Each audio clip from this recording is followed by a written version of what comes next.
This was a case that even the police found bizarre. Mom watched her son head downstairs for school, while Dad was already waiting downstairs, but after a full 10 minutes, the son still hadn't appeared. At first, Dad thought his son hadn't come down yet, so he called his wife to urge him, saying he'd be late for school if he didn't leave soon.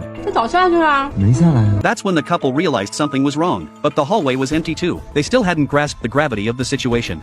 Thinking perhaps their son didn't want to go to school, and had sneaked back home to hide, they searched every corner of the house, but found no trace of their son. Only then did panic truly set in. Their son had vanished into thin air. The wife began blaming her husband, saying he hadn't seen clearly, and the boy had slipped away, but he insisted his car was blocked at the entrance.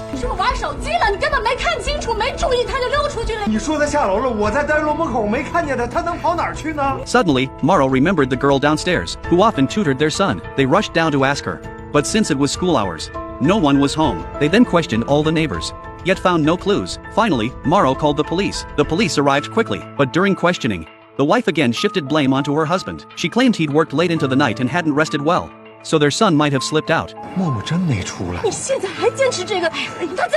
The police called the property management to check surveillance footage, but this was an older neighborhood, with cameras only at the main gate and main roads. They couldn't capture footage of residents' doorsteps. To expedite the investigation, the police interviewed neighbors. They uncovered some clues. The missing boy struggled academically, and his parents had enrolled him in numerous tutoring classes, leaving him no time to rest. The couple, under heavy work pressure, frequently argued. Their conflicts had even escalated to the point of considering divorce. Therefore, the police suspected the child couldn't bear it and ran away. They had already checked every household in the building except the girl's family downstairs. The police approached Ma Luo again, asking if he was certain the child hadn't left the building. Suspecting the child might not be missing at all, they made a request.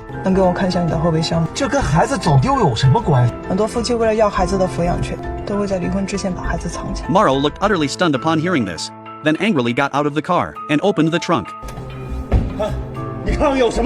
The police weren't suspecting him without reason. They checked Morrow's spending records. They discovered he'd purchased bus tickets, but only for himself and his son. Morrow explained he wanted his son to relax at their hometown for a few days. He then produced a medical report, showing his son had been diagnosed with ADHD. That's why he planned to take him away to unwind. But now not only was his son missing, his wife blamed him, and even the police suspected him. At that moment, he finally broke down.